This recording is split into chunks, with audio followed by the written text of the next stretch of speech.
joint meeting for the Rules and Open Government Committee and the Committee of the Whole. Tony, can we have a roll call, please? Sure. Arenas? Cohen? Here.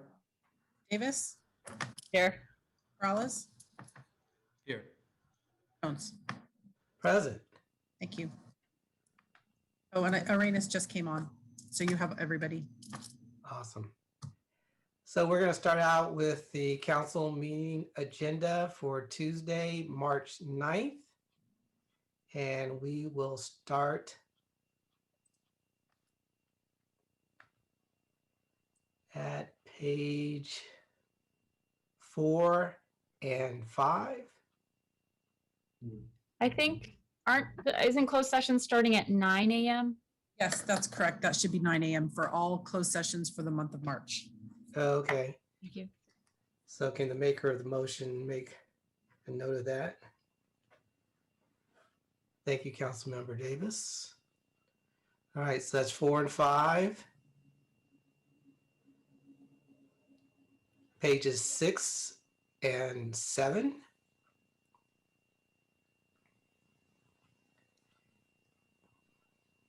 Eight and 9.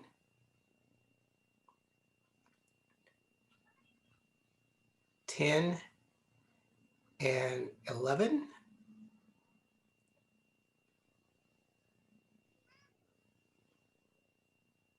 12 and 13.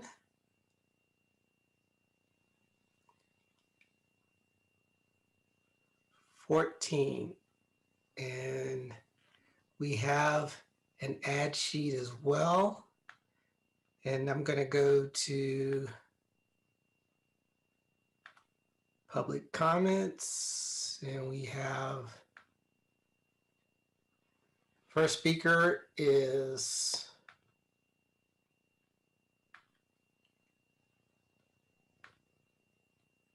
let's see.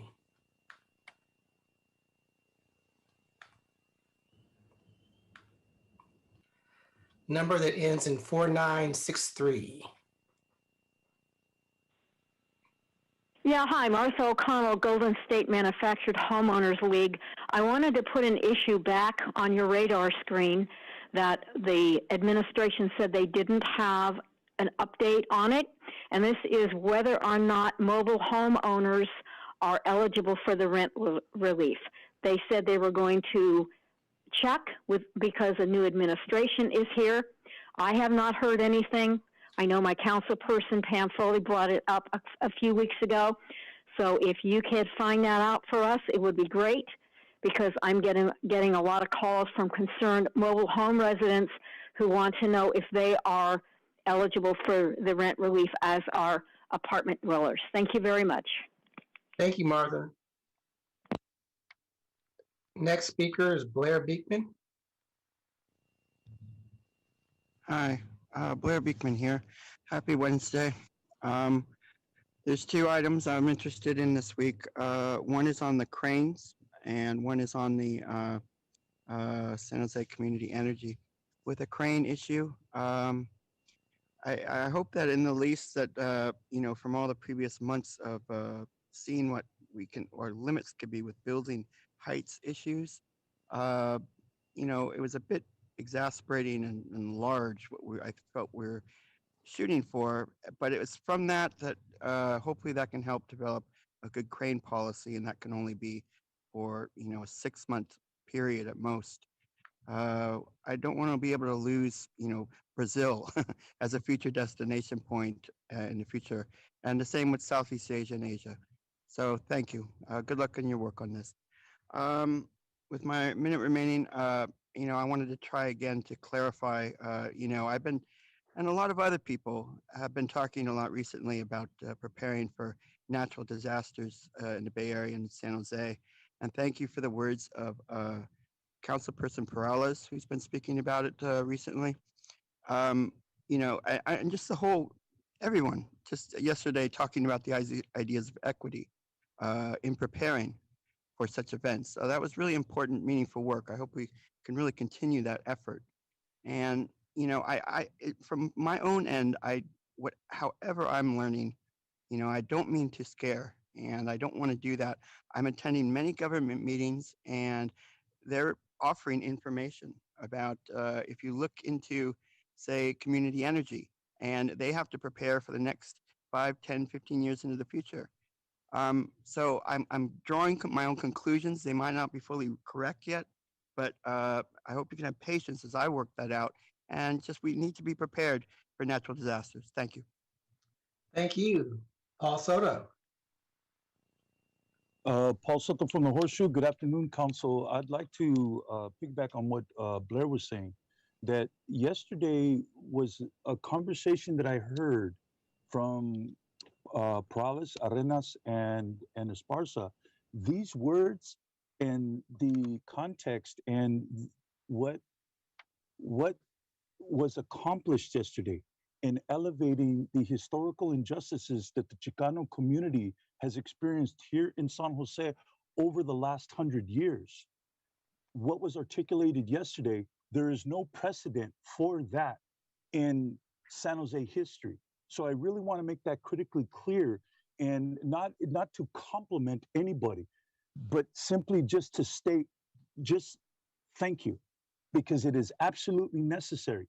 The reason why I'm so vocal about the confrontation that it will happen eventually at St. James Park is so that the council can be prepared, really prepared. You have to be put on notice, and this has to be public record, so that at the later date, if somebody gets injured at these protests that are eventually going to happen, that you were forewarned.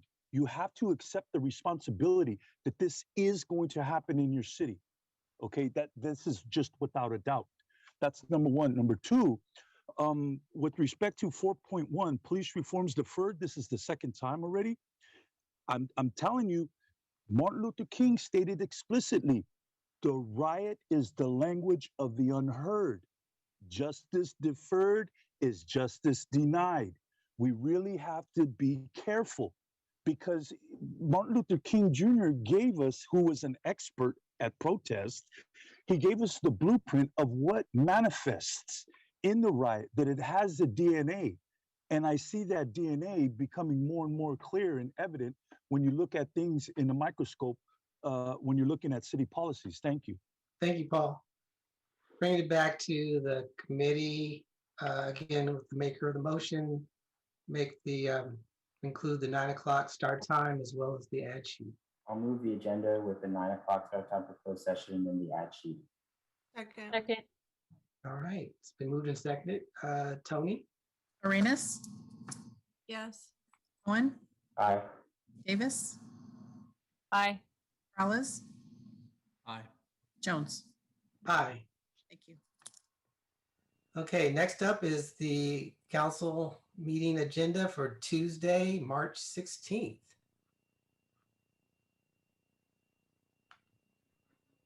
Okay, so we're going to start out pages 4, which would also have a 9 o'clock start time for closed session. 4 and 5.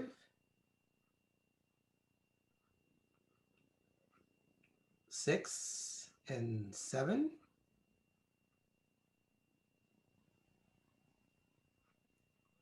8 and 9. And page 10. And there's no ad sheet, so I'm going to go to public comments, and Paul, first speaker.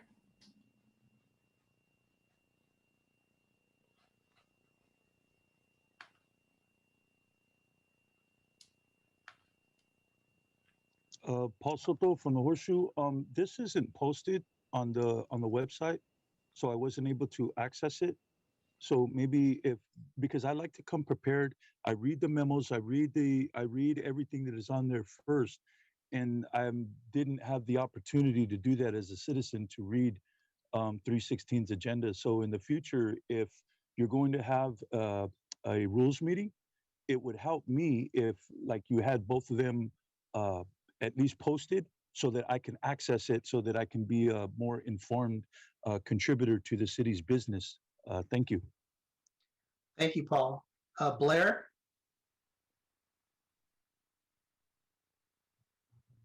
Hi, thank you. Blair Beekman here. For this item, there are two items. One is smart wave technology, Wi-Fi installation that you'll be doing. I'm assuming this is a part of the bridging the digital divide issues for the east side. That's really important. And I mentioned in I think it was Monday, that in a what was it, T&E meeting, that there should be a real easy way for the everyday public to, if they have questions about 4 and 5G being placed in their neighborhood at this time, it should be available that they can ask. And, they should, if they have questions, and the notification process has to be good. And it has to be a coordinated effort. The city has to make sure that telecoms are doing their part and making clear notifications. And what I didn't say last time that I'm sorry I didn't is that, for as much as we greatly respect the how to bridge the digital divide, the need to, that's the kind of questions local neighborhood people have to balance and ask themselves, and if they want 4 and 5G in their neighborhood, and just know that they're allowed to ask those questions and ask their government. With the other issue about police issues, police expenditures, I hope we're working on really, the ideas of reimagine, and I hope this isn't just a free-for-all plethora to just go into our full love of how much we do need to work and cooperate together at this time.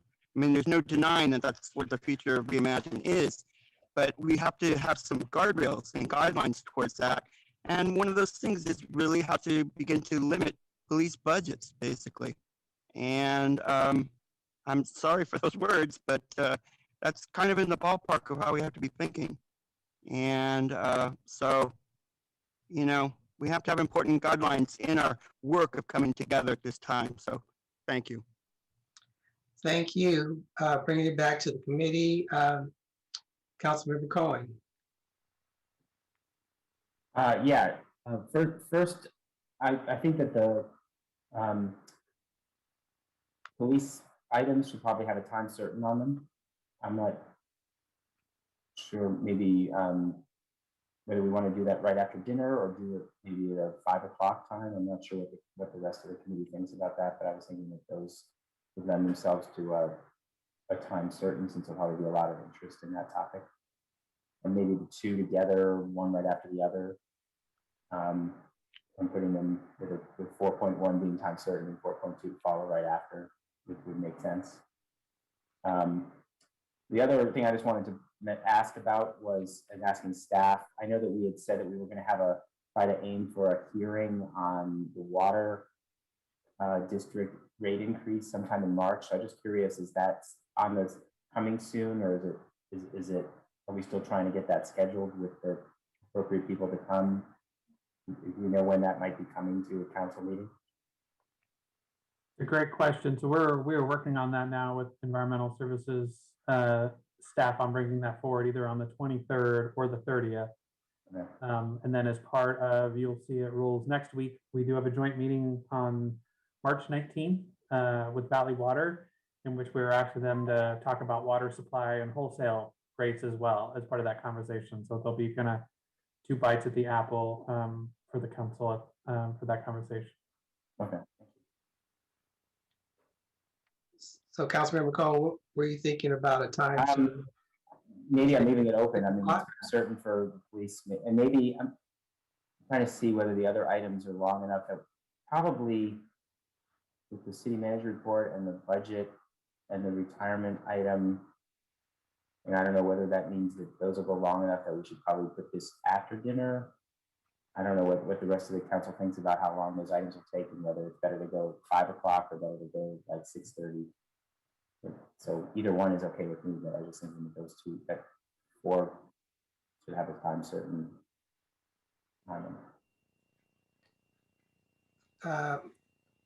question for staff. What's the likelihood of other items being added to the agenda that could take up a decent amount of time? I don't believe anything will get added that'll take a decent amount of time.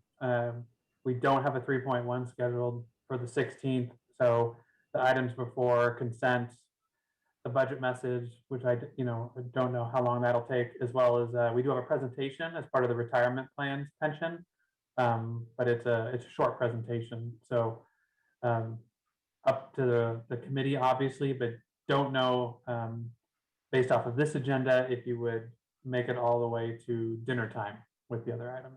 Maybe the whole agenda is short enough, and maybe we would skip to 5 and 8 before we got to 4. So putting maybe 4 at 5 p.m. time certain means that we would skip ahead, so that people, knowing if they want to be there for the items 4, wouldn't have to tune in earlier. Something like that.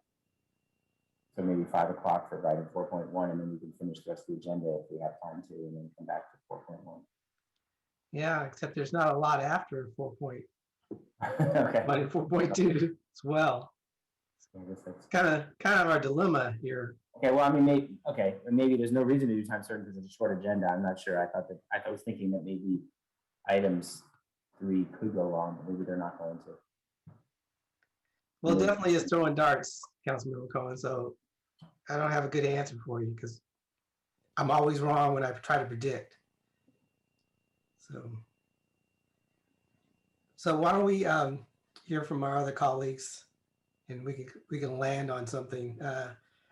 Councilmember Perales. Yeah, thank you. And I was looking at the agenda as well, kind of what looked light, and I think just considering what might be a good time to hear that. Is there going to be a 3.1 COVID update? There's not. Okay, but there is going to be the mayor's March budget message. Correct.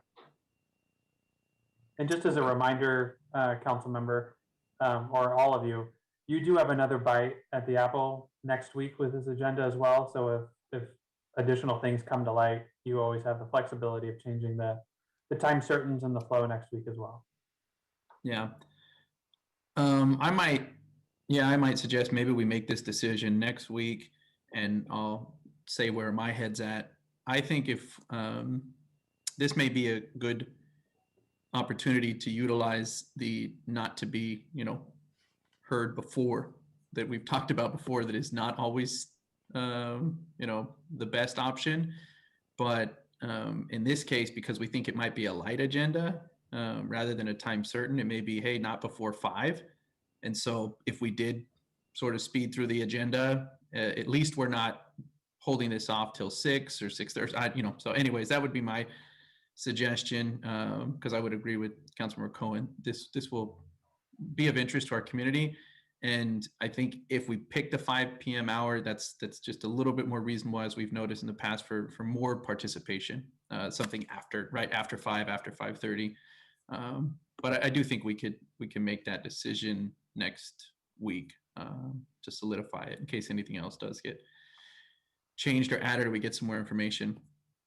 I wanted to ask a question because I agree with Paul Soto, and could we bring Paul back up so I can ask him a question about where he was looking for the agenda, because it's not intuitive. Sure, Councilman Perales. Hey, Paul. So I'm thinking, because when you go online and you look at the city council agendas, you are correct. The 16th does not show up. Exactamente.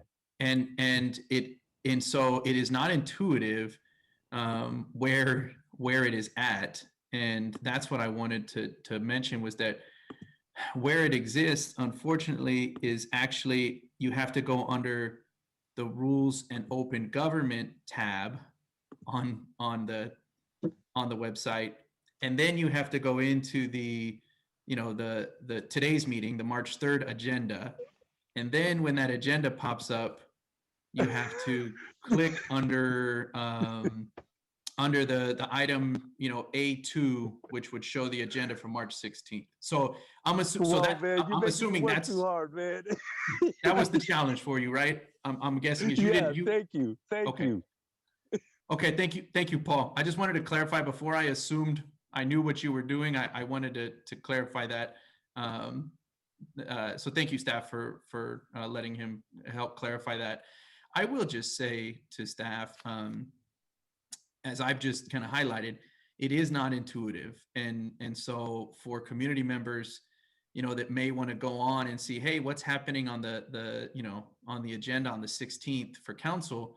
When you go to that on our website, it says not available, and it's just not intuitive that, hey, I have to go to the joint meeting for the rules and open government and then click on the March 3rd agenda and then open that agenda and then click on the link for the 16th. So I don't know if that's something, that we can remedy sooner or later, but I'll just ask the question, and maybe, I don't know if you can answer this, Lee, or maybe Tony can answer it. Why don't we just put the March 16th draft agenda in a link under the tab of council meetings? When you go to it, it's easier for me to talk about it if I share the screen. When you go to the actual registrar calendar, the agendas on these dates are the ones that are already published, that have been approved by rules and are published and are and have the attachments attached. So like the meeting for the 16th hasn't been published as a meeting yet because you guys haven't approved it. If he looks at the one for next week, he's seeing what you guys approved last week. He's not seeing what we are looking at today, because today it's not a published agenda. It's an attachment to rules you guys are reviewing, and then it's going to get published later this week. So it's really, you don't think of it as a council agenda yet because you guys haven't approved it. That's why it's not showing up in this section. So for like the 16th, it's not showing up there. And then if you click on this agenda for the 9th, you're not seeing the same agenda that's at today's rules meeting. Okay. I mean, that's why. Yeah, that's helpful. And I guess what I'll just reiterate, which, clearly when you're on the council and you have a team of people that monitor this, or when you're, a consultant or a large firm and you have people that maybe can better understand all this, maybe that's accessible. But as we hear from Paul, and I think we have to give it up to Paul. Paul's been participating with us for over, a year and a half. And, if it's not intuitive for him that, hey, where can I find these future agendas? I think we need to take that feedback and kind of think about how we might make it a little more clear where to find these future agendas. Because it is a little difficult to have to go to the joint rules meeting, look at a draft of a future agenda. And so I think that'll just be food for thought as we go forward. I know that we have, a number of suggestions that we have put forward in the past. I will also consider this as maybe a suggestion as we, move forward with some other, accessibility options or just the ease of accessibility for our community members to participate. That was it. Thank you. I did do that how to read the rules agenda video, and then Carolina in the city manager's office moved my videos to the main city YouTube channel, so it'll have a wider outreach to people, because most people aren't going to go directly to mine. So it is, as of yesterday, now on the main YouTube channel for the city. So things like that. I just filmed one on how to apply for board or commission, so we'll do more of those on the main city channel. And I'm so grateful to the city manager's office for allowing me to use their main channel for these videos. Okay, great. Yeah, no, thank you. And I know you're trying. A lot of this is just, standard operating procedures. And I think we need to recognize that, right, the SOP may not be totally intuitive for everybody else. And so we constantly should be, taking some of the feedback and see how we might make it more accessible. So I appreciate you having done some of those videos. And like I said, I'll consider this with other maybe recommendations that we can look at moving forward. And that was it. And I will move to approve the draft agenda for March 16th with the one change of closed session being at 9, and won't make any other suggestions at the moment about the police related items. Okay. Second. Okay, Councilmember Arenas. I had forgotten that I had raised my hand. My colleagues did a great job. It's the time certain. It hadn't transferred over from my original request. So Awesome. And Councilmember Cohen, did you? Yeah, just to follow up on the questions about the posting of the agenda. Question for you, Tony, is when is the draft agenda prepared for the 2-week out meeting? Is it, how far in advance would it be ready to be posted? I believe at 12:15 today is when we had the agenda for March 16th ready to go. So it's not something that can be given much in advance of, Right. of the meeting. I mean, one of the things that I get frustrated by even as a rules committee member is that I don't, have much time to review it before the meeting. We scroll through it quickly, and so I like to see it and I look around, but to know that it won't be coming until 12:30 or so helps me, so I know that I shouldn't be looking for it before that. Yeah. And it's also helpful even for the public, like Paul, to know it's not something that, I mean, just based on the cycle of preparation, to know that it's not something that can be posted in advance more than an hour to an hour and a half in advance of this meeting, because just by the nature of how dynamic this is, and that we're preparing these things, Right. for 2 weeks out. But it is, how we make it available so that we can find it, I guess, is an open question about making it easier. And I suppose there is a possibility of posting it maybe on that main site with the word draft or something next to it, so that we know it's not been approved by rules, but that it's more easily accessible. So that people, but again, we also don't want to provide extra work, because we know that we're throwing these things together at the last minute and getting us a rules agenda out, and then getting ready for this rules meeting along with everything else. So I just was curious about the timeline for this. So, Yeah. thank you. Thank you for that. Actually, that's a great point. When you think about when we met in person, the attendees were able to view both agendas, a hard copy of both agendas in the meeting, which, since we're doing this virtually, they're not able to do now. So if we can create something that is at least comparable to that, that'd be greatly appreciated. We have a motion and a second, and Tony, roll call. Arenas, yes. Cohen, Aye. Davis, Aye. Peralez, Aye. Jones. Aye. Thank you. Okay, on to the public record. And I have one public comment. Blair?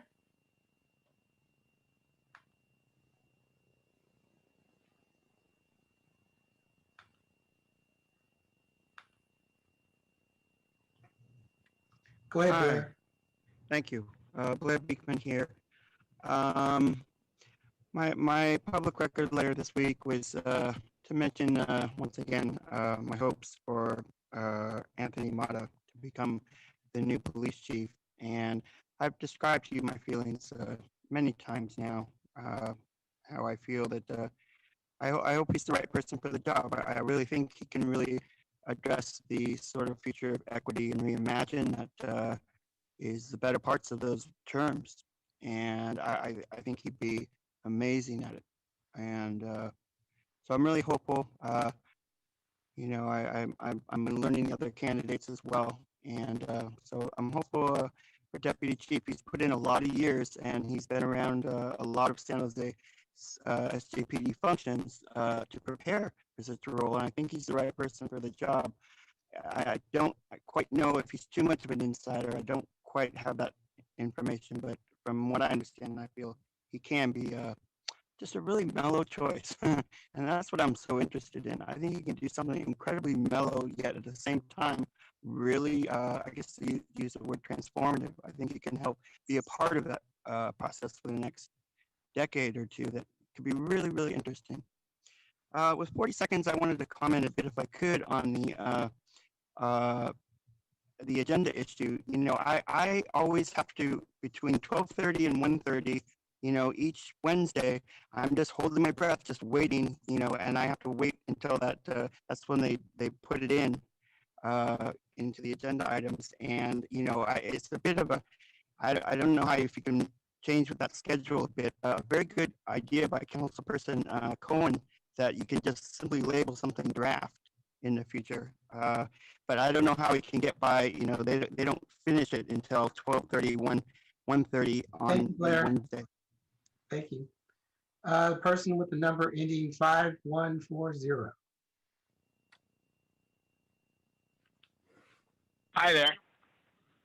Can you hear me? Yes, we can. Great. Yeah.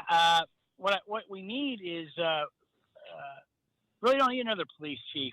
We don't need anybody. We have so many deputy chiefs, a deputy chief, a deputy chiefs. What do you need? You wonder why this city's falling broke. And today at Brian and Cherry, they've always got the guy on the brand new BMW motorcycle hiding behind a bush with a radar gun at the stop sign there every time. Plenty of money for that. This city's got plenty of money to put somebody on a BMW motorcycle to revenue the hardworking residents of District 9. I don't know if Pam Foley's there or not. Are you listening? Maybe you are. But it's disgusting.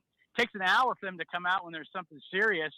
But you got, not only does San Jose have people posted there for traffic control, I got compliance and parking meter guys driving around my cul-de-sac morning, noon, and night, creeping around like child molesters, weirdos in these Prius cars looking for parking violations. And then when they make the turn in the cul-de-sac, they speed down the cul-de-sac. What kind of money are you wasting? Traffic control, parking control, compliance. I got a guy who had near my house. He had a flagpole that's been there for 50 years or more.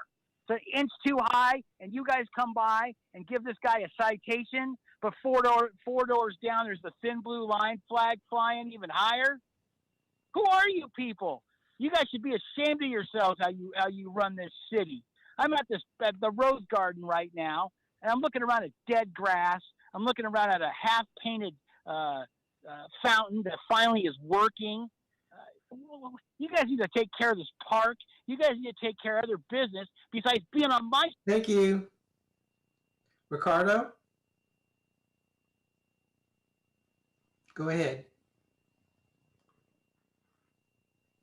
Hello, can you hear me? Yes, we can.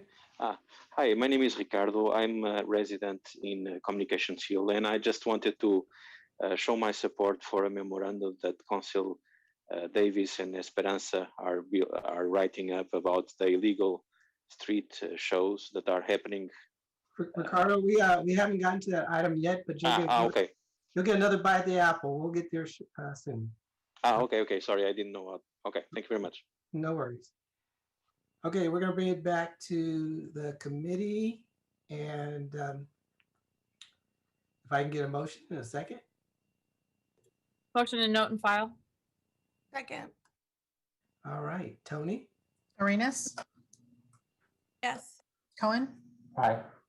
Davis, Aye. Corrales, Aye. Jones. Aye. Thank you. Okay, on to the consent calendar, and we have a public speaker. Paul, go ahead.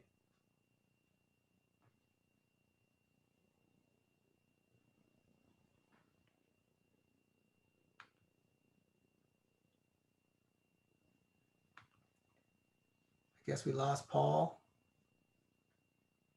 So we're going to bring it back to the committee. Oh, wait. Okay, we're going to bring it back to the committee.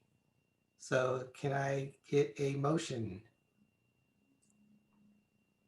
I move to approve the consent calendar. Second. Okay, we have a motion and a second. Arenas, Yes. Cohen, Aye. Davis, Aye. Corrales, Aye. Jones. Aye. Thank you. Okay, next item is illegal street racing. And first public speaker is Paul.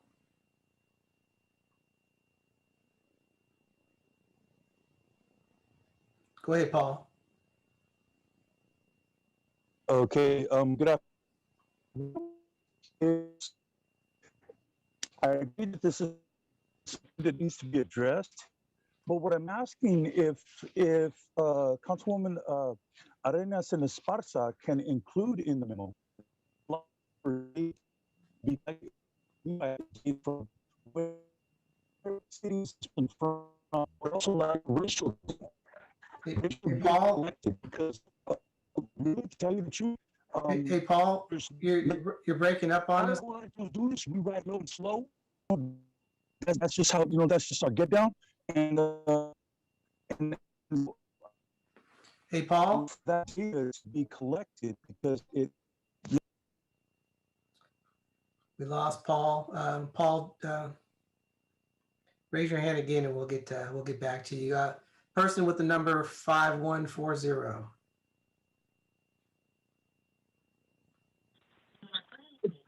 Yeah, I don't really care about sideshows. People get killed at them. It's like retroactive birth control. I don't think impounding the cars does anything because they're just going to leave them there and let the bank.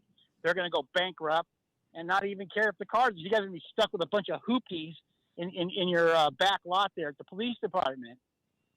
Secondly, license plate readers, real nice guys. 1984 here in San Jose in 2021. Disgusting that you guys are going to read plates who haven't done anything bad. I find that fascistic and racist and everything else that you people talk about. And I have no idea where you're getting all this money to find license plate readers and people to assess the data. What are you going to do with all this data? What are you doing with it? Are you gonna release it to the public? Is it going to be open knowledge? Is it going to be a secret, just like what happened to Paul? He wasn't even able to look at the agenda today. And half the time the agendas are so screwed up anyway. You guys want to keep it secret because you don't want the public to know what's going on. I look forward to when we get to go face you guys in City Hall and say it to your faces versus over the phone. I hate over the phone. I want to see your face when I tell you what losers you guys are. And Deb Davis, I'm at your park right now here in the Rose Garden. Nice bike lanes that are going to be ruining the parking around here, looking like crap. Those bike lanes are terrible. The traffic police are terrible. And you need license plate readers because of sideshows? Are you kidding me? It's a joke. And who cares what people do at a sideshow?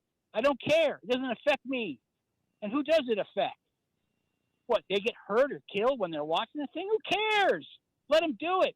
Like I say, it's natural selection, Darwinism. You guys talk about science all the time. There it is. You guys should all be ashamed of yourselves. This is the worst city in America as far as I'm concerned. I'll bet you that Chicago. Thank you. Blair? Hi, thank you. To try to offer some genuine concern from some of the items from the previous speaker, if this issue is going to have to do with APLR use in the future and new data collection practices, he was trying to simply ask, is there a way that he can ask about these things of his local government, and can he be given information to know what's going on with this situation, and can he be informed? Is he allowed to be informed? Well, how many hoops does he have to go through in order to be informed? And, that's kind of the questions that I think we're trying to ask ourselves right now. I mean, we are totally leaving the era of 9/11 and war. I mean, that was a very secretive, paranoid time. And we have to really think of ourselves, what are we doing with our future? What is sustainability? And that is simply, Blair, yeah? Sure you're on the right topic? Yeah, I'm talking about the sideshow issue, and if there's going to be AOPR use, that has to be an open subject. That and I was giving some background as to the future that we're trying to build. That is an idea of peace and democracy. I guess I'll close saying it there, but it's those good practices that we have to really learn how to do at this time. And there's racial profiling issues that may be involved. I know that we've been building that since 2014.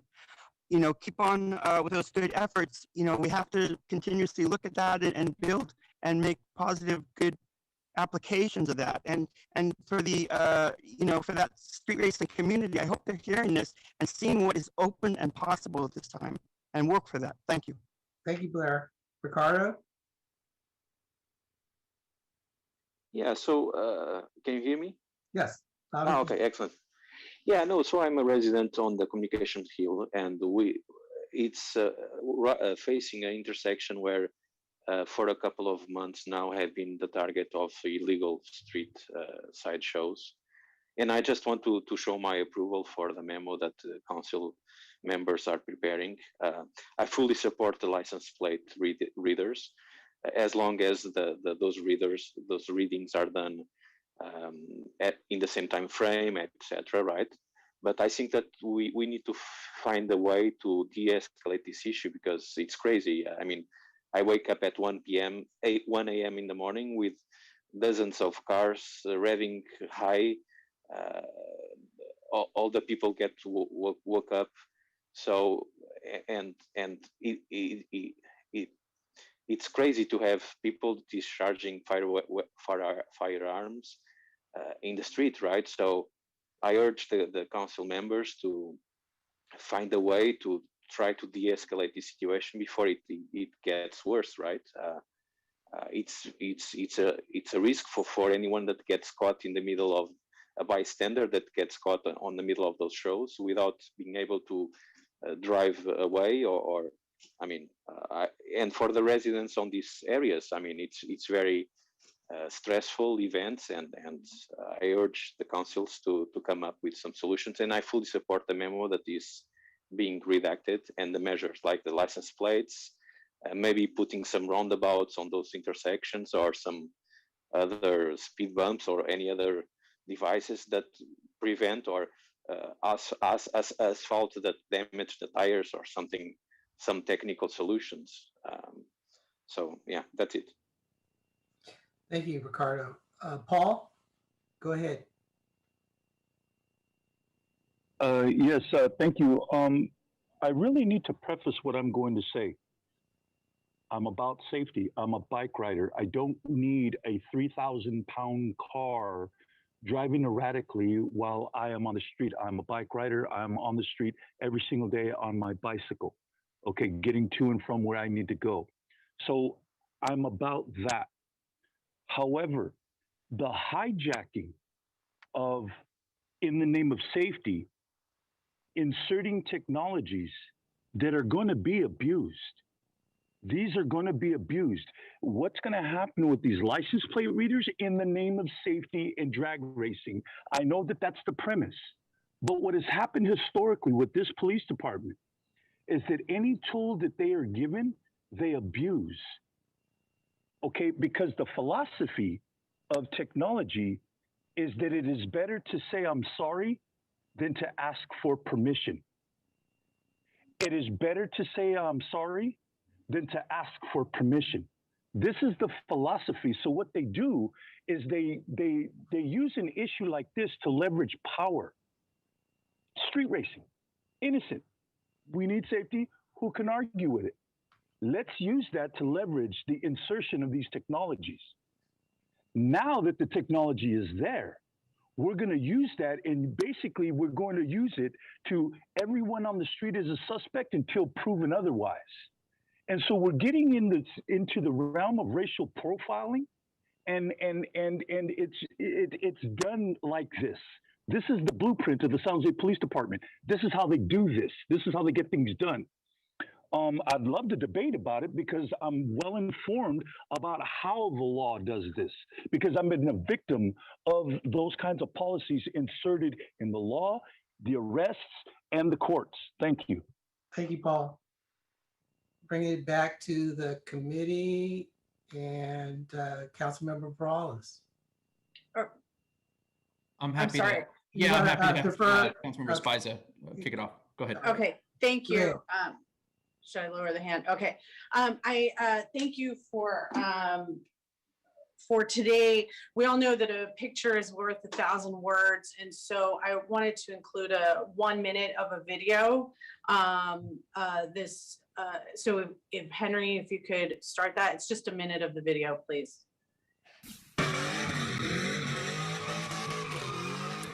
Now to some chaotic scenes caught on camera in San Jose. Illegal sideshows roaring through neighborhoods and smoked up streets early this morning, one of them erupting in gunfire. As KPIX5's Dahlin reports, some neighbors say the police just aren't doing enough. Neighbors say it took police a long time to respond and break up the sideshows. They're also frustrated that no one was arrested after a sideshow at this intersection ended in gunfire. We were frightened. We jumped out of bed, we laid low. Neighbors who live near the intersection of Hamilton and Lee Avenue say they woke up to the piercing sounds of burning rubber and gunfire. Look out my window and there are probably 200 people. Many neighbors called 911. About 15 minutes later, one cop from San Jose showed up and That was a minute, Councilmember. Do you want me to keep playing? Okay. No, that's okay. I think that's enough. And if folks want to see it, I'm happy to show the whole thing. But I think that shows essentially what I needed to show. One is that video really illustrates the level of danger and violence that we're seeing in sideshows today, that it's gotten out of control and our residents are angry and afraid, and frankly, they have every right to be. 2 weeks before this sideshow, which was from February 14th, there was a sideshow that tore through District 7. It tore through Communication Hill. It tore through 10th and Alma, actually all over the city. I'm sure PD can talk about that. But that actually had a lot of violence with it. There were folks that were throwing mortar fireworks at police officers. One police car was intentionally rammed by another vehicle that night. And at the night in District 7, there was a suspect who was in possession of a pound of narcotics, a firearm, and an 8-month-old child in the car. So, and that intersection at Lee and Hamilton, the police recovered over 100 casings from that intersection alone. And so I really wanted to show that video because it's hard to kind of comprehend hundreds of cars. In District 7, we had 500 cars. The firearms and the mortar fireworks that I just described, these sideshows are endangering our residents. They're not what I grew up with. I didn't do it, but I have family members and friends who did, who would go out to, at that time, I'm older, so there was more empty space in the east side and in South San Jose, and folks would go and race out in faraway places where there weren't a lot of people. Today, that's different. We have folks coming from all over the state. In fact, people have come from as far as Los Angeles to participate in these sideshows. You saw some sideshows at night with gunfire in neighborhoods. I have had sideshows in District 7 at 11 a.m. on a Saturday morning next to a park where children are playing. And so the reason I was moved to some action is in the District 7, or the one that caught more of my interest in Calm Hill, PD were able to impound 7 vehicles, issue 40 citations, and made 4 arrests in the sideshow in my district. And it led to a lot of conversations to revisit our approaches to sideshows. So 2 years ago, I advocated for the adoption of the spectator ordinance to allow citations of street racing spectators. And for a year and a half, that worked, actually until the very end of last year. The last half of last year, things got kind of crazy, I suspect, due to COVID. I can describe some of the things that happened in District 7, but we'll spare you that. But it's a clear trend that has changed dramatically very recently. And this led to some conversations about how to update our toolbox and our resources for our, not just our police, but for our city to address this crisis. And that's how Councilmember Davis and I got to this memo, because the fact is our police don't have the resources to respond to every single one. And the video that you just saw focusing on Hamilton and Lee, that was actually a break off of sideshows. So when 500 or 600 cars come in, there are a few intersections where they break off, designed to spread our police thin. So our recommendations of the memo before you are to really the result of these conversations with the city attorney's office and the police department and the community about what's needed, what we can do, what we need to explore more. And so these recommendations include 4 things. One is the ordinance to target promoters of illegal events, similar is the example used as to how we've done with nightclubs prior to this. And I'll let the PD and the city attorney talk more about that. The second one was exploring the use of automated license plate readers. There are cities around us, such as the city of Santa Clara, that does use these.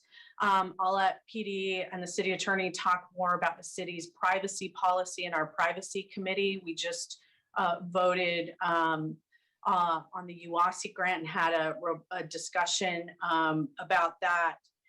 The third thing is really to ask the city manager's office to look at our budget process to adequately staff the follow-up work to deter sideshows.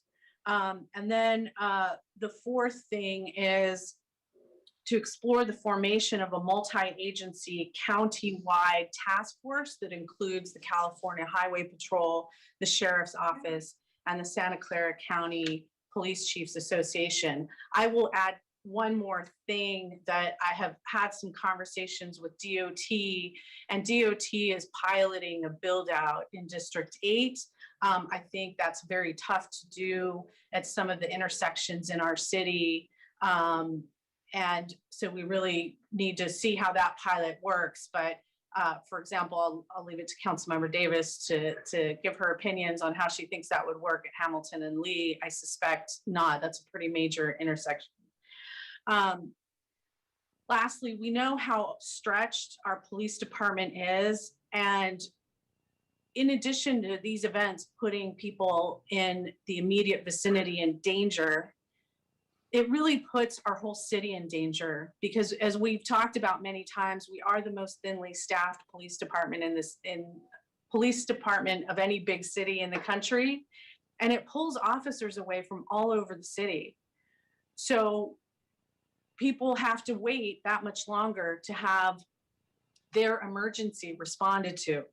So it creates a bigger problem for the city than just that sideshow in just that neighborhood. We owe it to our residents. We owe it to our police officers. I believe that we've been very lucky that no one has gotten hurt or killed so far. And I do feel that this is urgent enough to ask staff to move forward and explore these alternatives and come back to the full council with their recommendations. We must address this crisis. I do believe it's serious and a matter of life and death. That's it. Thank you. Thank you, Councilmember Esparza. I'm going to go to Councilmember Davis, since she was the co-author of the memo, and then we'll go to staff because they have an early consideration document, and then we'll go to Councilmember Morales. Thank you, Vice Mayor.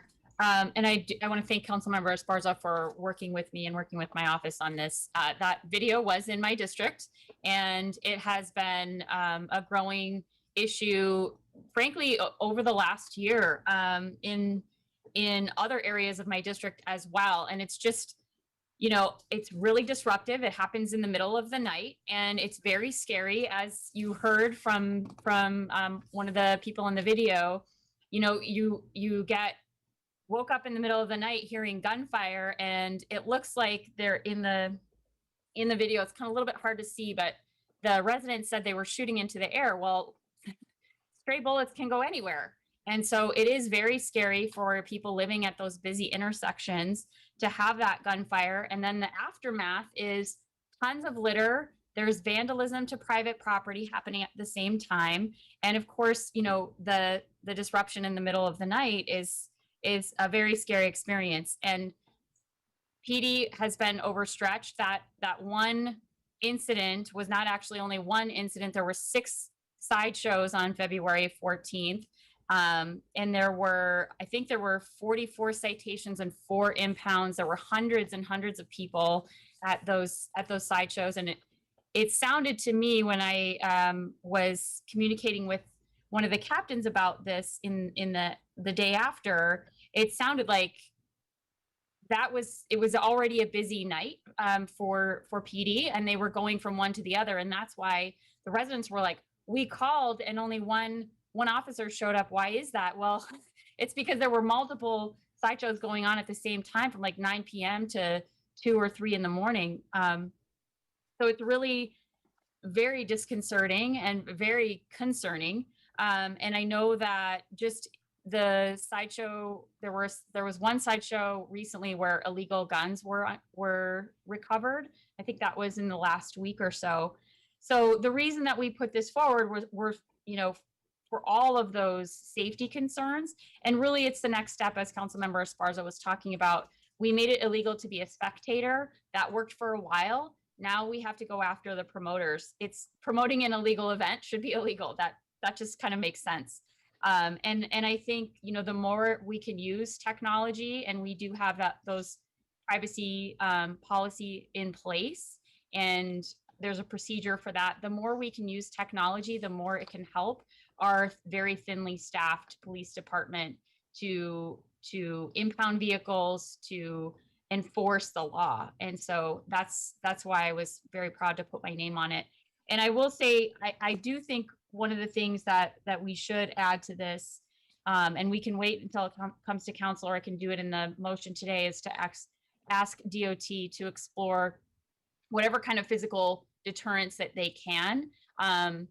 Roundabouts can be a good solution, but they're very expensive to take down existing traffic signals and to put them up. I know because I've asked and we've had, these are happening in wide intersections. So we do have to have some kind of physical deterrent if at all possible. So I would like DOT to explore that as well. So I will move our memo and then add that additional direction to ask DOT to explore with PD the physical barriers or deterrents that they can put in place at wide intersections where these have been occurring on a frequent basis. Second. Thank you. Okay, it's been moved and seconded. We have an early consideration document. Lee, do you want to speak to that? Sure. Everything that both the council members have outlined is a green light. If you have any questions on workload or the budget process, I can answer those. And Deputy Chief Randall and Captain Traer are here for more specificity around the questions. Did get a few questions from Rules Committee members on the green light of the resource and allocation question. And again, just looking at that, what we are committing to is to explore the potential of added resources through the budget process, but that is definitely for the full council in the context of a larger budget. So we're not committing to allocating those funds now, but doing the work and bringing those forward as part of the budget process. But again, everything outlined in the memo is a green light. Great, thank you. Councilmember Perales. Thank you. And Lee, that would include the countywide task force? That is correct. Okay. And then what was in the early consideration form did talk about, obviously, the need for funding for things like mounted LPRs, if that's the direction we wanted to go. I'll ask Councilmember Esparza and Davis, is that what you were indicating with recommendation number 3? I'll go ahead and answer. So on recommendation number 2, you mean, on the I'm sorry. direct Yeah, stop? number 2. Yeah, on the automated license plate readers, yes, it was to look at options, but also technology and come back with a plan, including funding sources. So for example, it's possible that we could apply for some UASI grants, or there obviously requires a little bit more work. And yes, that was the intention. Okay. And for staff, and we don't have anybody DOT here, but Lee, I know that we have cameras on a lot of intersections already where we can monitor the intersections. Is it fairly simple to get some LPR technology on those cameras to swap them out, or do we know anything about that at the moment? My understanding that the camera technology is actually quite different, but that is my understanding at this point. That is something that we can definitely follow up on as this moves forward at council, the different options, because that's how we're reading the direction, is kind of a variety of tools and analysis that we could bring forward. And did want to mention thank you to John Risto for getting back so quickly, but the work that Councilmember Davis has added to the motion is a green light as well, and they are working on the pilot in D8 now to help inform that process. And in regards to the task force, this obviously has a specific focus, but in the meantime, I'll tell my colleagues, Councilmembers Esparza and Davis, I'm happy to add this to our agenda discussions in the Vision Zero task force. I think we have a lot of the same players there. I don't want to take away that this task force again would have its own independent focus, but I'm at least happy to start some of this discussion in the Vision Zero task force, and it might just help generate some ideas and get a head start. As it obviously could take a little bit to form a task force like this, and that's even if it gets full approval moving forward. So, but I'm happy to do that, and then Councilmember Foley and I, who chairs it with me, would be happy to have either one of you, right, as we can let you know when we add that to an agenda, and have either one or both of you come to participate in that particular discussion. Thank you. I think Deputy Chief Randall, it looked like from the early consideration form that this was already had already kind of been started, that you're already working with different jurisdictions on this issue. Can you talk a little bit about that, please? Sure. So we've already started reaching out to other jurisdictions, primarily CHP, the SO, and other neighboring jurisdictions to see what resources they can provide in the meantime. These events require a large response. I mean, you could see from the video. And what we ultimately have to do is pull resources from swing shift so that we can safely respond, but also go in with an idea of maximum enforcement for these types of illegal activities. And so we have reached out, and we're working on that right now. We're putting together an operations plan based on the resources that they're going to provide us. And so we're going to have something that we can act upon within the next couple weeks. And then, of course, we'll look at the information we have leading up to it. They need a response time. So if we can provide them with a day or two ahead of when we want to do an operations, they're going to provide us those resources. But we're still waiting to get the final numbers, but that's what we're doing currently. Okay, thank you. And thanks for that expanded explanation on that. I will say, and because I know there is concern and skepticism that gets brought up around license plate readers, as we heard from today from Paul and Blair, and we hear that regularly as well. I will say, as somebody that I used to drive an LPR car with the police department on occasion, was trained to do that and would utilize it. It was an extremely effective tool to be able to collect that kind of data without having to stop and write down information, or stop and pull over and try to put a license plate number in, you know, the computer, and it would automatically capture information that, again, is readily available from our license plates themselves and registration that is attached to that. It just saves that ability or inability really of an officer to be able to multitask while they're driving and get that information, and then automatically runs that information. Whereas traditionally, if you don't have an LPR, you'd have to get on the radio, wait for a dispatcher to be available, give them the license plate, they're running the information. Potentially by the time you get it back, right, it may be too late in certain circumstances. And so it's really, really an efficient tool. And I get, again, the skepticism around it, but I not only, right, understand it, I've utilized it and seen how efficient it can be. And in circumstances like this, it's even more important of a tool, because you're talking about hundreds of people, 500, people, sideshow going on. You're not going to be able to get in there and just simply pull somebody over or tell them, hey, let's stop. And I mean, instances like that have led to ambushes on officers, cars being, as we've already heard, vandalized, hundreds of people swarming around the 2 or 3, police vehicles that show up. And so you can't do that.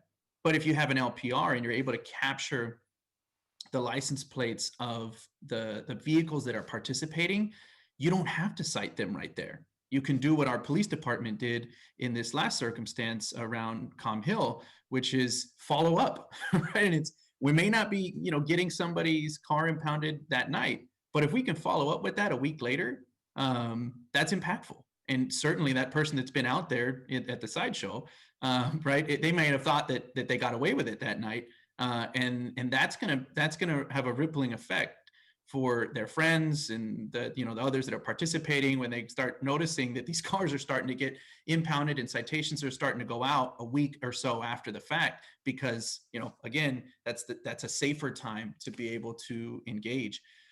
So it's an extremely effective tool, and I think certainly in these circumstances, again, even more so effective. I will definitely be supporting this, and I want to add, this brings back memories, and it makes me chuckle a little bit, because I was in a car club cruising downtown, and we would get citations for going low and slow.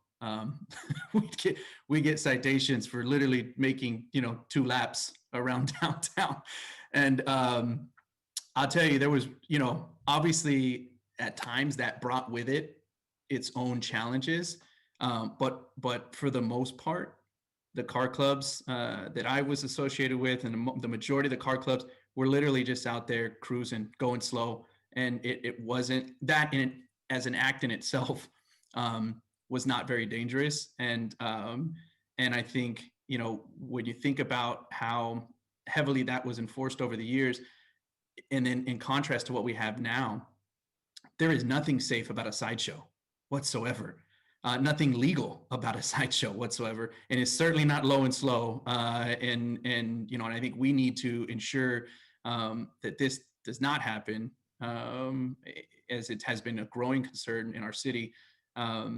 Unfortunately, I think there's some participants that live in my neighborhood, because almost every night, like including these nights that we're talked about here, we get a couple of the cars that go and hang out at Taqueria Lorena's on 13th Street, and then they do a couple donuts in the neighborhood before they, I think, call it a night. And that happens almost every single time when there's these major side shows out in the city. An hour or so later, we're getting just a little bit of a remnant of it.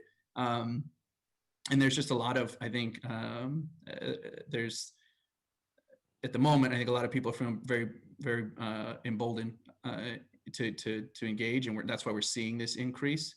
And so I will be supporting this effort. Thanks. Thank you. Councilmember Cohen. Yeah, thank you. And thank you for your memo, Councilmembers Esparza and Davis. This is something that's been coming up in our district as well. And it's not just in the residential neighborhood. We're working with in North San Jose, where we have manufacturing facilities that are operating 24 hours. And we've been talking to them about the fact that they have employees coming in during the night who are scared to come in on the street because many times these sideshows are happening out in front of this particular facility in North San Jose, and they their employees are not feeling comfortable in the parking lot or coming in and out of that facility. And so we're trying to work with them and get coverage up in that area. So this is happening throughout the city, and wherever there's where people think it's quiet or even if it's not quiet, where they think that they can get away with doing this, and it's a citywide problem. I do like this comprehensive approach. I did raise my hand originally to add the 5th item, which was engineering solutions from DOT. So I'm glad that you added it to the original motion. I had been talking to DOT a lot about these kind of solutions for intersections where we know they're wide, they have a lot of space where people can do donuts, where things can happen. And I do think that putting in some, for example, enhanced crosswalks and other things that have some narrowing effect that might actually make it harder for these things to happen can work. But it's up to DOT to come up with suggestions, and I want to make sure that we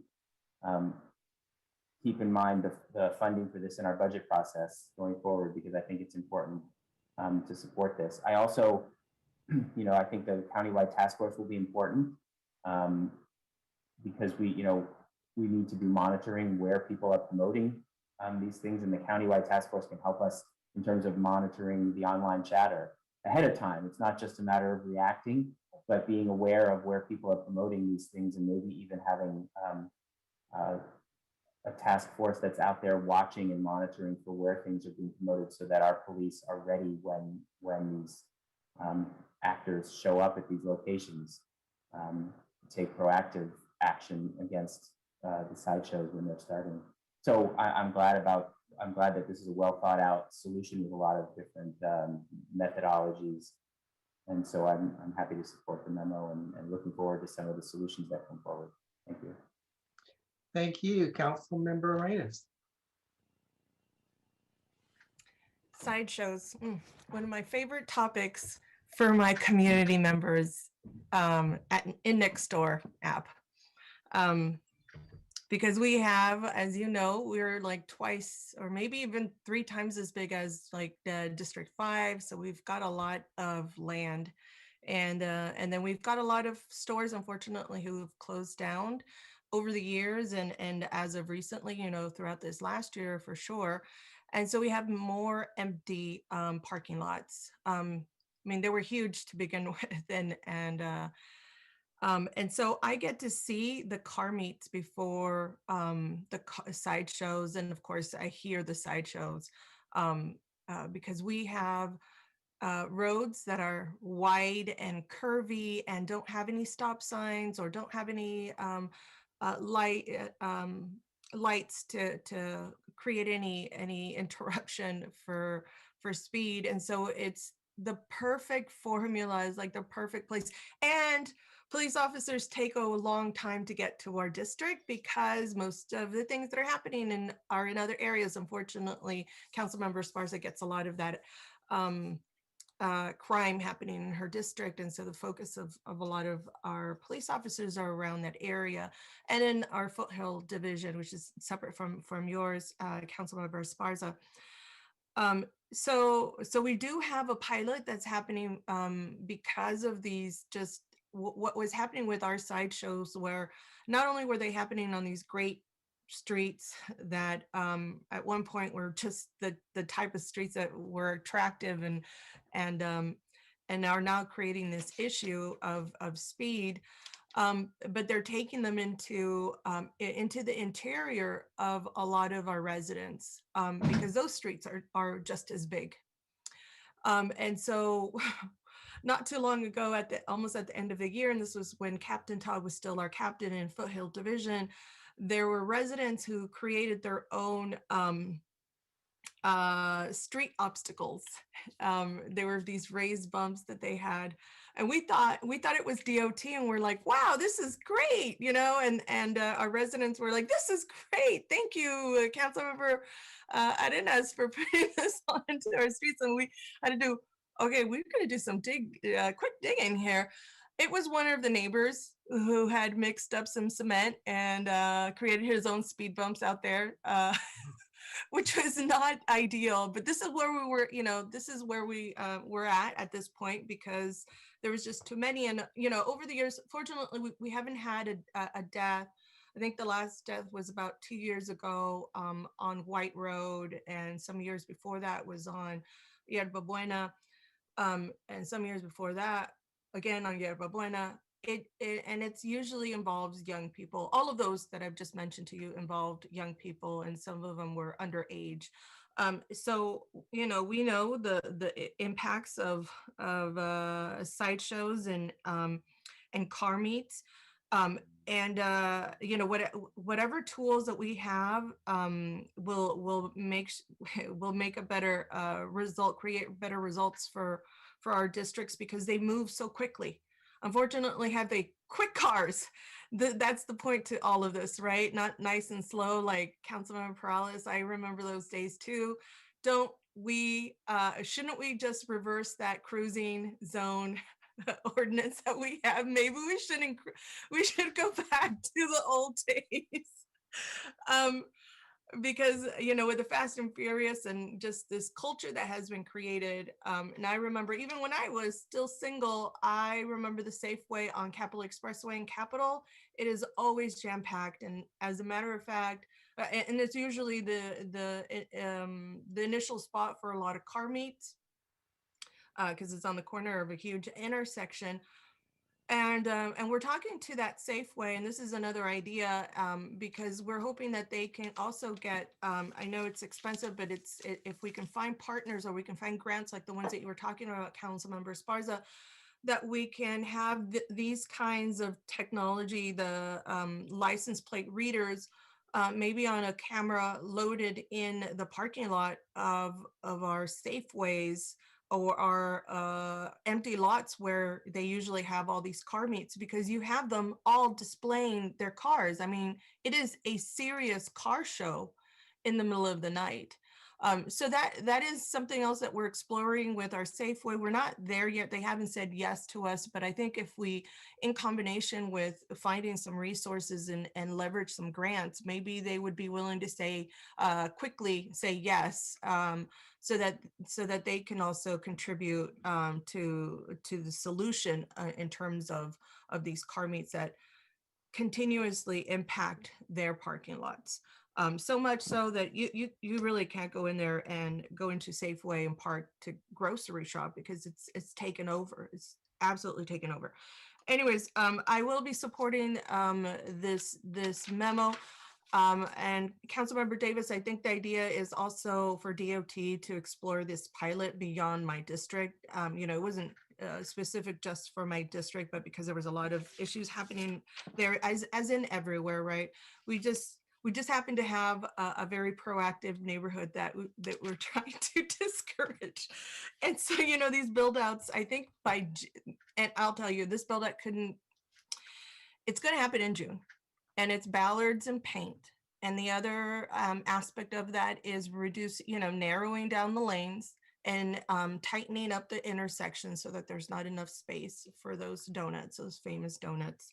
So we'll see how all of those things together work out, and hopefully with this additional measure, we'll completely discourage them. But I want to thank you, Captain Trayer, for continuing to listen to us. He also, as soon as he came on board, he was overwhelmed with a lot of our sideshow issues, and you've been very diligent about responding to us.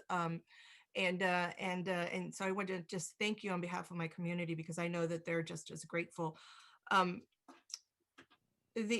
The last thing I'll just say is that I do want us to, I'm supportive of all of this, but I do want us to be careful about maybe over policing our youth, and especially those folks who might find themselves, I don't know, just discovering something. Maybe they're not avid users or attendees. Usually this is going to be youth that is children of color, and they're still children because they're under the age of 18. And so I just want us to be cognizant of that fact, that we're going to potentially create some, hopefully, just deterrence that cost money, but that don't create a history for a criminal history for our youth. So that's the only thing that I would have us be very cognizant of.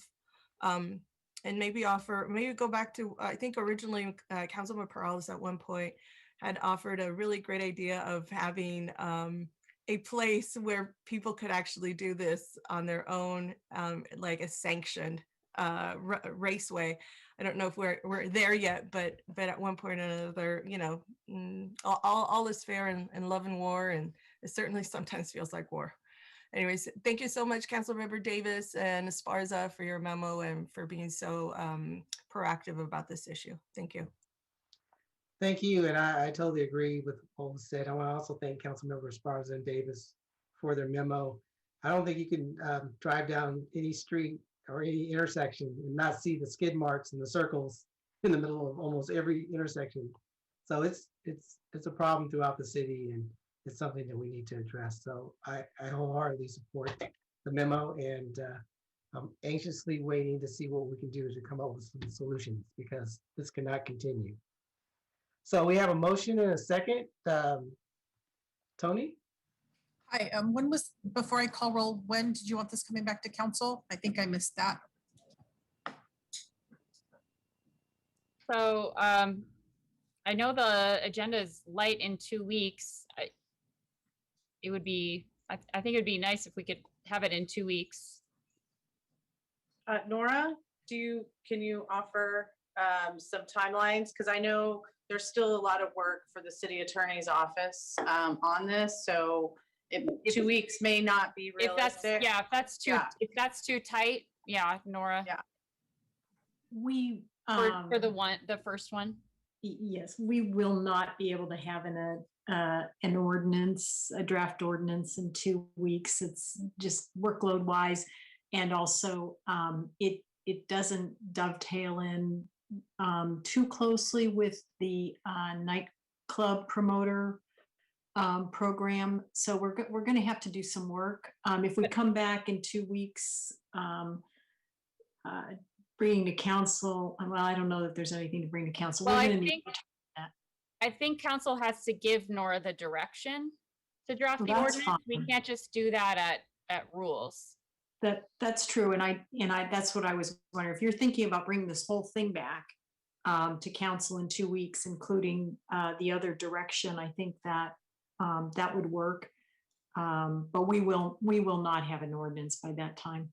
So it sounds like every person on rules has had experience with sideshows and has some ideas, and I didn't even know about the pilot program happening in Councilmember Arenas' district. So Councilmember Esparza, I guess I was thinking if we could have this go to the full council for a discussion. There may be more from other council districts that we don't know and that we can learn about, and then we can get a little bit more information about the privacy and the actions that would need to be taken for item 2, as well as a timeline. Nora could have a timeline by then for item 1.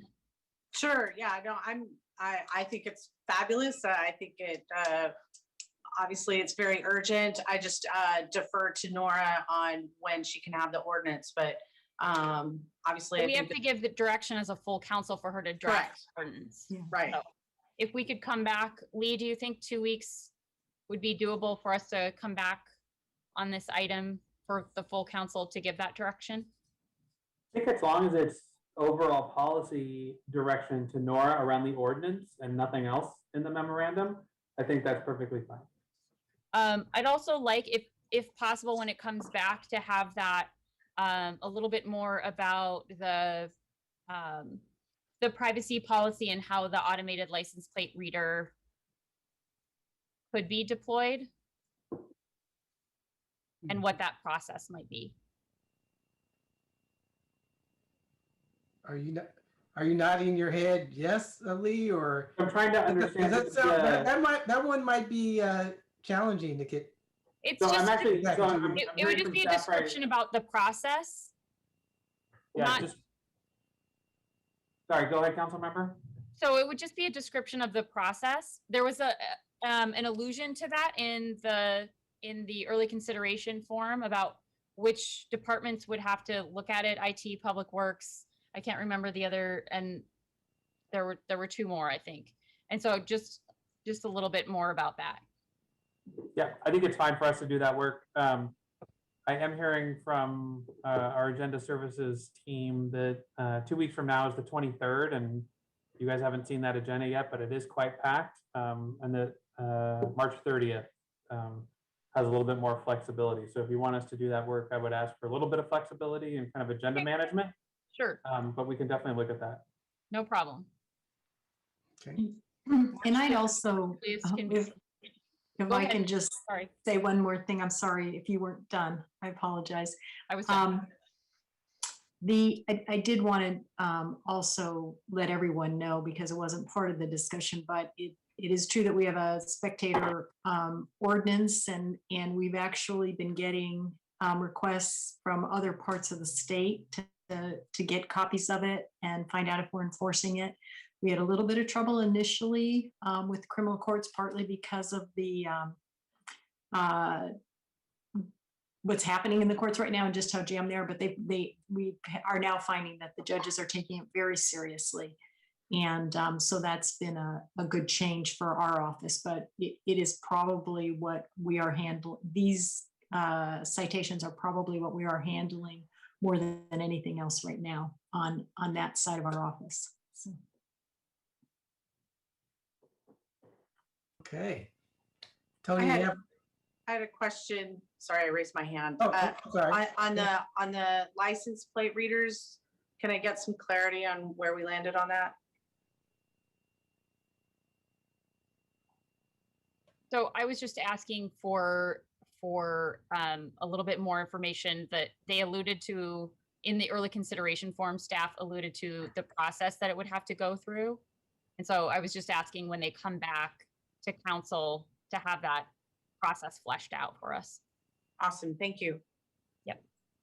All right. Okay, so Tony, you have what you need? Yes. Okay, great. Arenas? Yes. Cohen? Aye. Davis? Aye. Morales? Aye. Low and slow. Jones? Aye. Thank you. So on to open forum. So we have 3 speakers. First one has a number ending in 8357.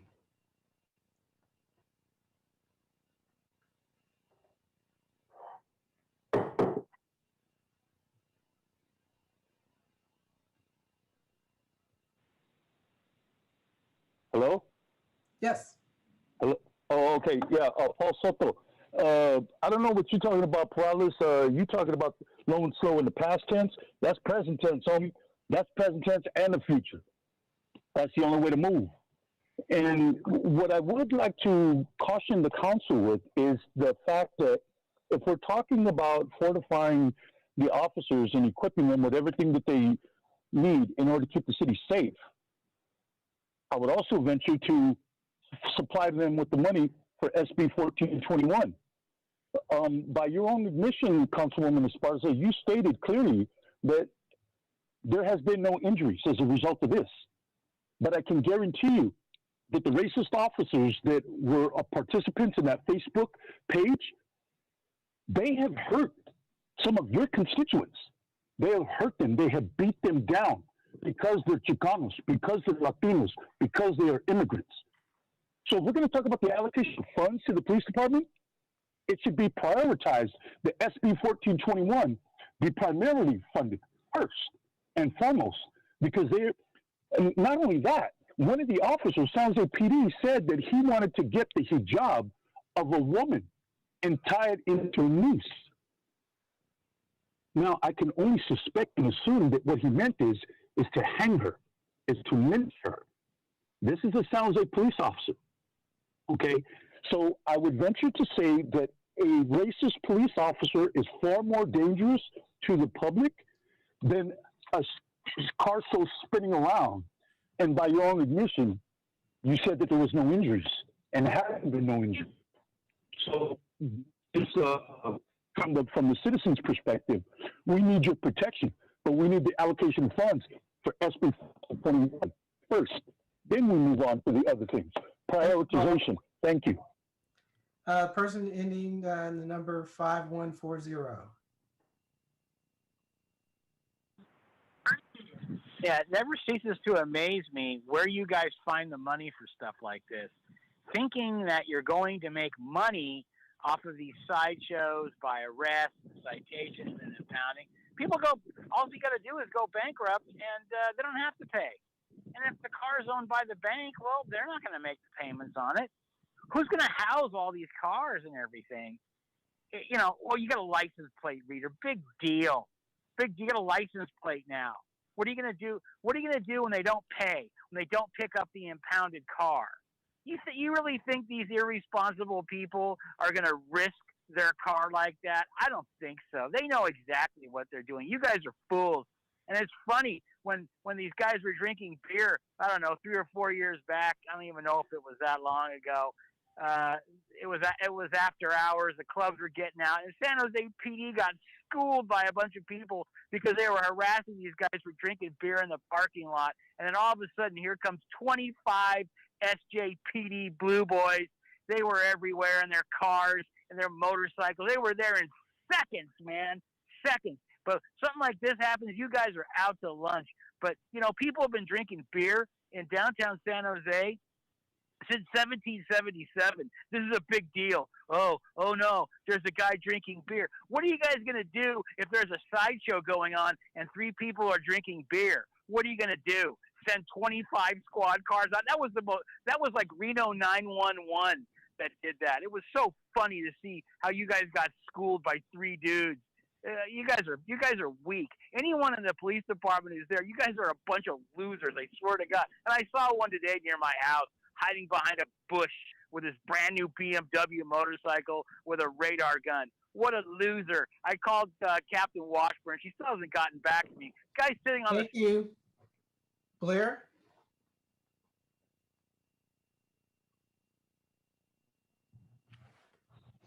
Hi, Blair Beekman here. A good term by Councilperson Perales.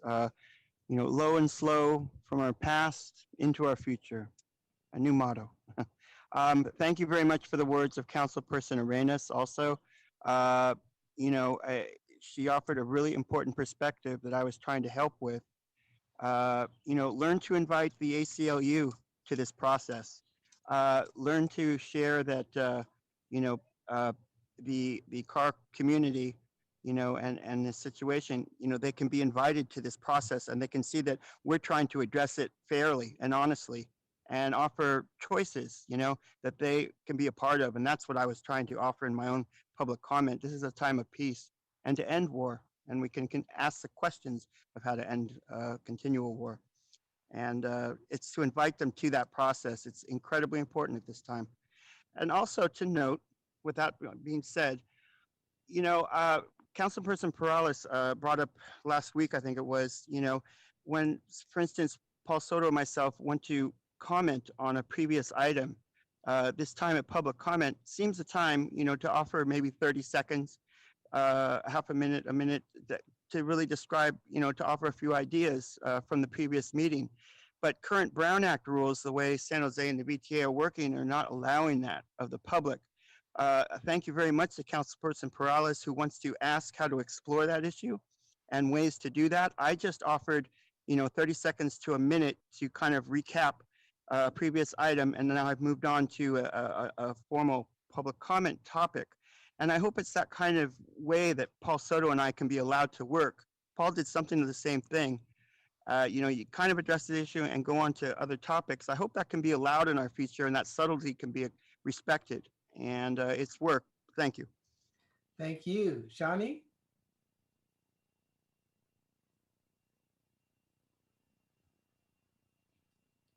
Go ahead.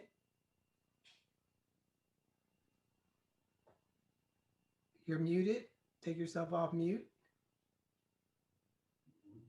There you go.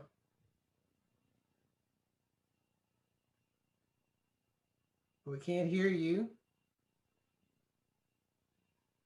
And your hand just came down. So that's it for public comments. Meeting is adjourned.